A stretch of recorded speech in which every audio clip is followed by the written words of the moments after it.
As with prosthetic aortic regurgitation, prosthetic mitral regurgitation can be either transvalvular or perivalvular. The assessment of prosthetic mitral regurgitation by surface echocardiography is often very difficult, both because the left atrium is a long distance from the transducer and because the prosthesis itself attenuates the sound beam before it can reach the left atrium. Therefore, the assessment of mitral prosthetic regurgitation has become one of the prime indications for transesophageal echo. We will discuss first surface echo and then transesophageal echo for the diagnosis of prosthetic mitral regurgitation. Color flow imaging is used to assess the spatial extent of the mitral regurgitant jet within the left atrium. In addition to apical views, it is important to obtain peristernal and off-axis views in an attempt to direct the ultrasound beam into the left atrium without crossing the mitral prosthesis.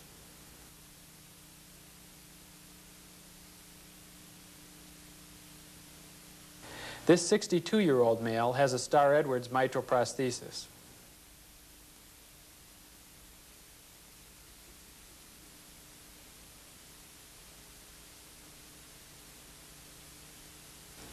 Color flow imaging was initially performed in the plane of the mitral poppet.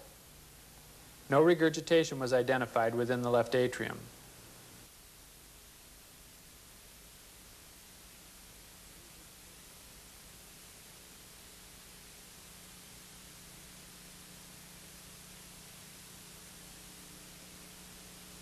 The transducer was tilted inferiorly to the level of the sewing ring and laterally. A jet of mild periprosthetic mitral regurgitation is readily apparent.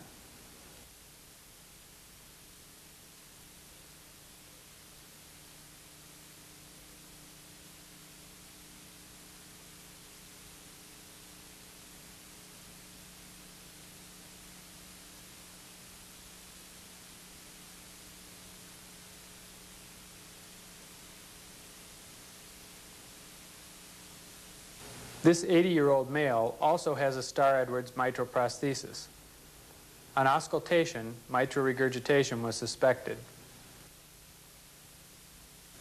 The left ventricle is mildly enlarged and function is severely reduced. In this case, neither scans in the plane of the poppet nor scans at the level of the sewing ring demonstrated regurgitation. You will notice that with an apical transducer location, the ultrasound beam has to pass through the mechanical prosthesis before it can interrogate the left atrium for regurgitation.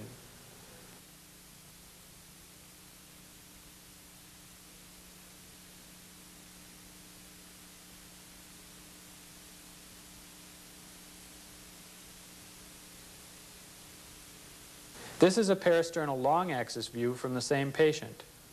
This is a very useful view for assessing mitral prostheses for regurgitation, since at least part of the beam can be transmitted to the left atrium without first striking the prosthesis.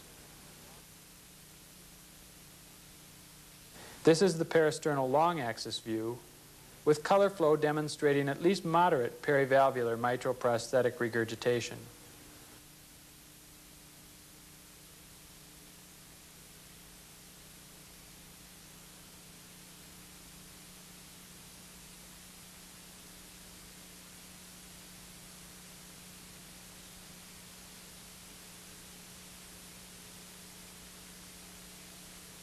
Continuous wave Doppler should always be utilized when assessing patients for prosthetic mitral regurgitation.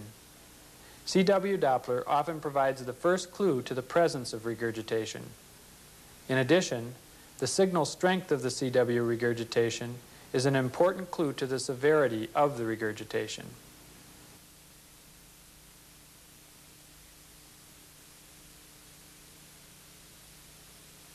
This 76-year-old male has a mitral tilting disc prosthesis. The disc excursion is normal, and LV function is mildly reduced. The color flow examination initially suggested mild prosthetic mitral regurgitation.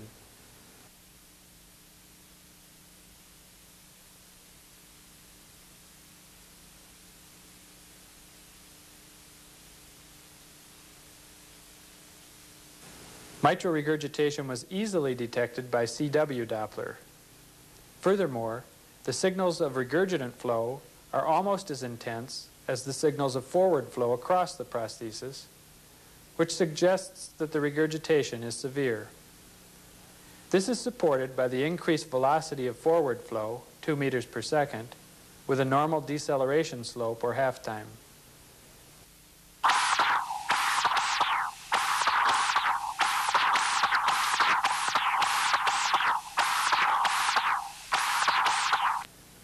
The findings by CW Doppler led to reevaluation by color flow, utilizing slightly different tomographic planes. This is a scan at the level of the sewing ring.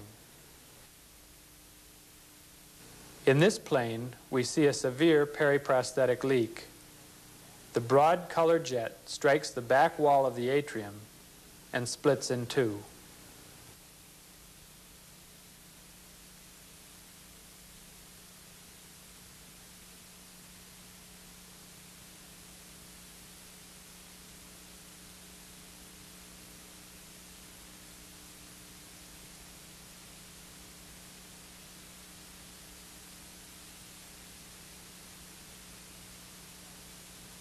This patient had Starr-Edwards prostheses in the mitral and aortic positions. She was referred to us with an echocardiographic diagnosis of obstructed aortic prosthesis. The mitral prosthesis appeared normal on 2D exam. This is a diastolic frame showing LV inflow around the mitral poppet. Our initial color flow exam from both apical and peristernal positions showed no mitral regurgitation.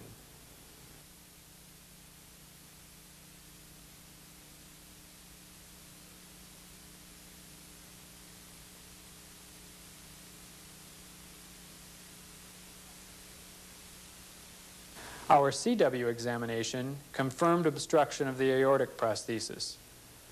Note the clear isovolumic relaxation period, which confirms that these signals are from flow ejected across the aortic prosthesis.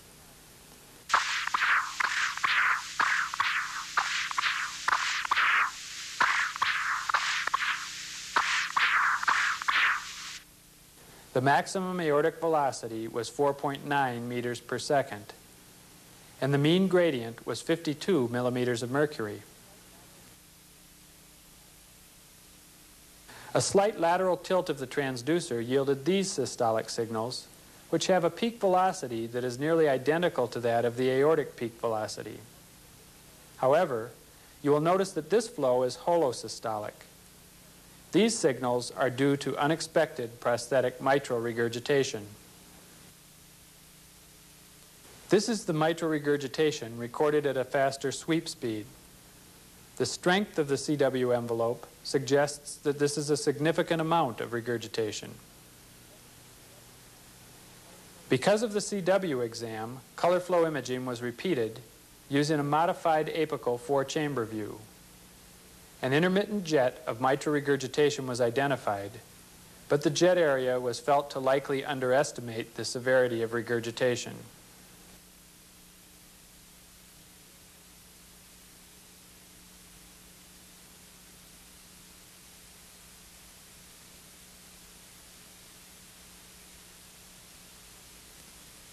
This is a transesophageal study from the same patient. With the transducer in the esophagus, the left atrium can be inspected without interference from the prosthesis. Severe perivalvular mitral regurgitation was identified. This was confirmed at surgery, and the mitral prosthesis was replaced, in addition to replacement of the obstructed aortic prosthesis.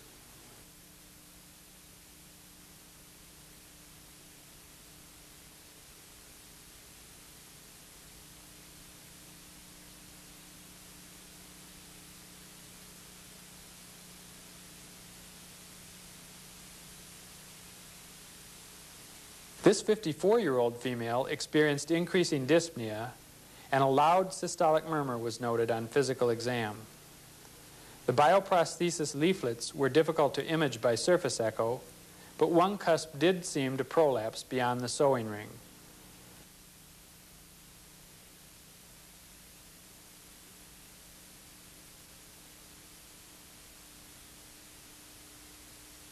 This is a parasternal short axis view: aorta, atrial septum, left atrium. Color flow imaging demonstrates a jet of mitral regurgitation that is directed beneath the aorta and around the remnant of the left atrial appendage.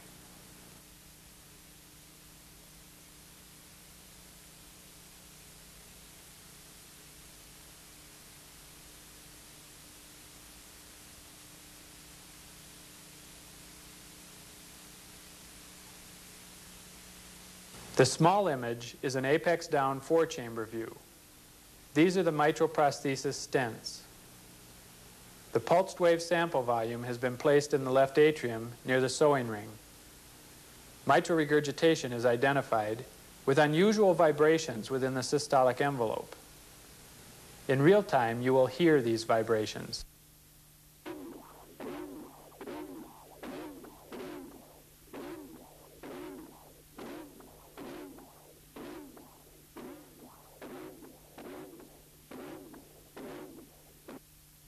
This is the CW Doppler exam, which also shows unusual vibrations within the systolic envelope. Listen again to the angry bee murmur that is typical for a torn cusp.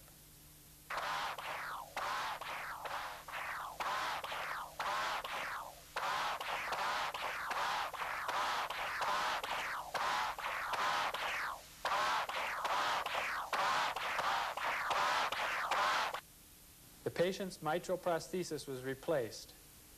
Prior to replacement, intraoperative transesophageal echocardiography demonstrated the torn cusp. In real time, you will see this vibrate, and you can imagine it producing the angry bee murmur.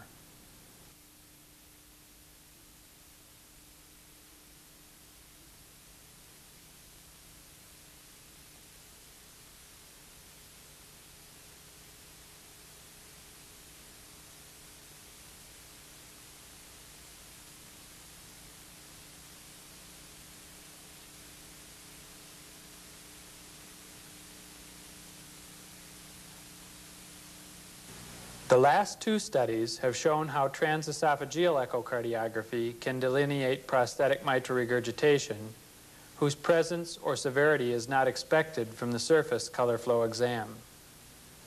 Because of its importance in diagnosing prosthetic mitral regurgitation, we would like to illustrate the use of TEE for 2 additional cases. This is a transesophageal study from another patient with a mitral heterograft prosthesis. These are the stents. In this systolic frame, you can see that the leaflets do not coapt properly.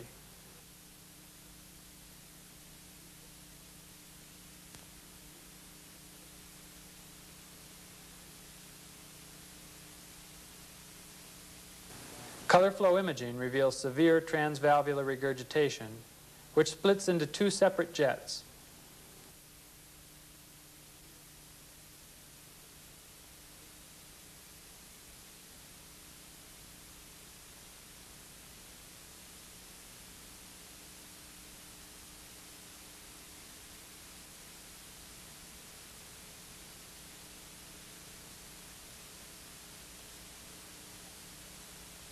This transesophageal study is from a 62-year-old male with a ball cage mitral prosthesis. In systole, you can appreciate the closing volume that is displaced into the atrium as the ball moves toward the sewing ring.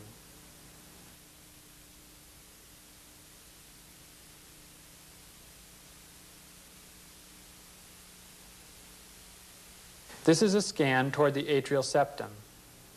Periprosthetic regurgitation is identified at the medial edge of the sewing ring.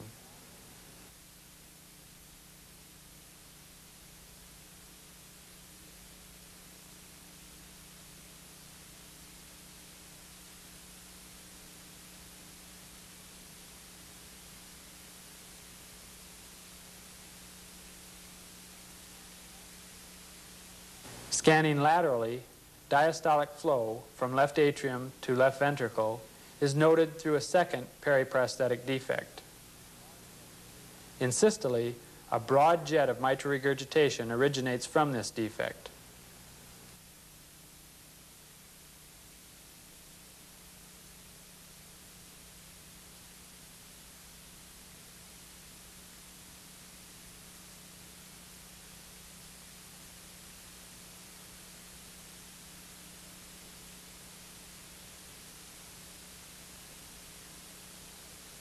Both mechanical and bioprosthetic valves are subject to infective endocarditis. Because of multiple reverberations, it is difficult to diagnose mechanical prosthesis endocarditis by surface echocardiography. But transesophageal imaging allows us to detect mechanical valve vegetations. We will now illustrate such a case. Infective endocarditis can lead to valve ring abscess, a complication which will be discussed subsequently, along with other abnormalities of the valve bed. This 64-year-old female developed Staph aureus endocarditis 19 years after implantation of a Starr-Edwards mitral prosthesis. Surface echocardiography did not reveal any vegetations. Therefore, a transesophageal study was performed. This is a systolic frame. The cusps of her native aortic valve are slightly thickened. The mitral ball is seated at the sewing ring, and this is a vegetation. You will appreciate mobility of the vegetation in real time, and you will also see a swirling pattern of flow within the left atrium. This vegetation, attached to the sewing ring, was confirmed at surgery when this prosthesis was replaced.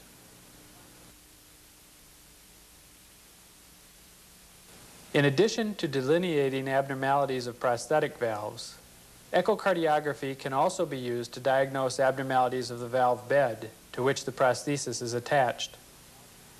These abnormalities include valve ring abscess, pseudoaneurysm, and aorto to right atrial fistula.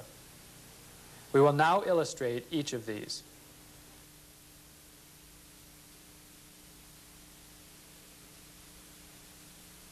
This patient developed infective endocarditis with staph epidermidis a few weeks after his aortic valve was replaced with a Starr-Edwards prosthesis. One of the dreaded complications of infective endocarditis is valve ring abscess formation. Transesophageal echo is well suited to making this diagnosis, which is an indication for surgery. This is a nearly short-axis view of the aortic prosthesis, and this is the abscess cavity which surrounds the prosthesis sewing ring.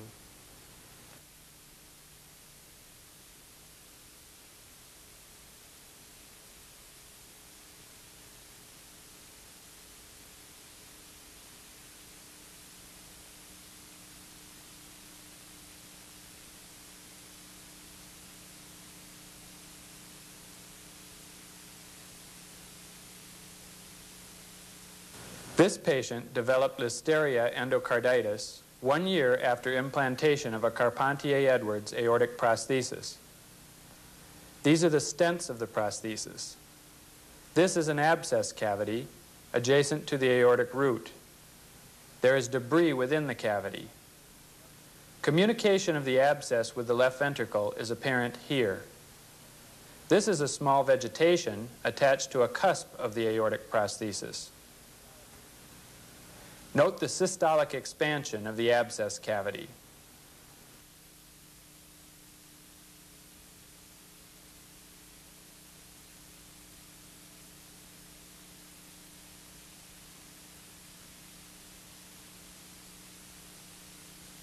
This is an expanded view of the abscess cavity.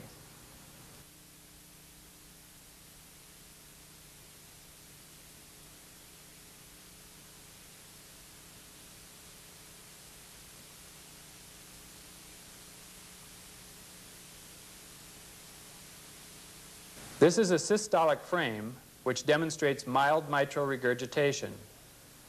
During ejection, the abscess cavity has filled with mosaic signals due to communication of the cavity with the aorta.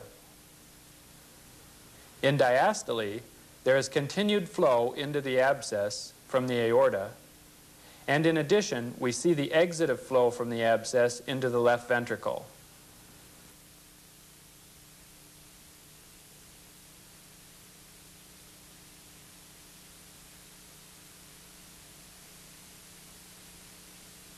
This is an expanded view of the annular abscess.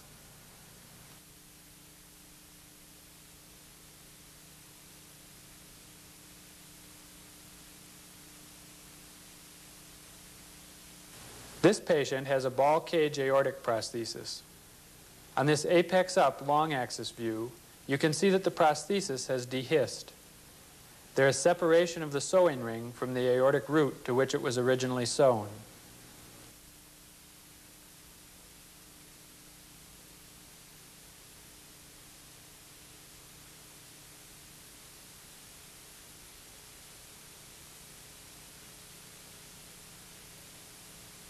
This is a parasternal short axis view of the prosthesis and left atrium.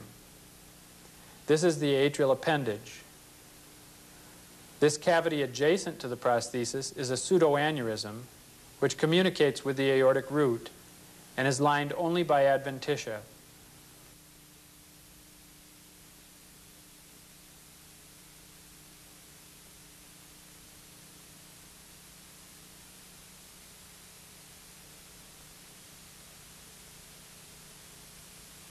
This is an expanded view.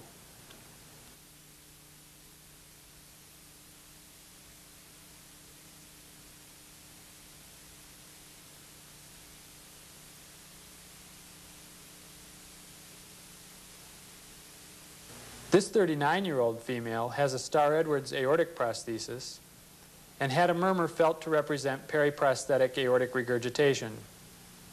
This is the sewing ring of the prosthesis, and this is the aortic root. Color flow imaging demonstrates that there is periprosthetic regurgitation into the left ventricle. It also demonstrated the unexpected finding of a shunt from the aortic root adjacent to the sewing ring to the right atrium.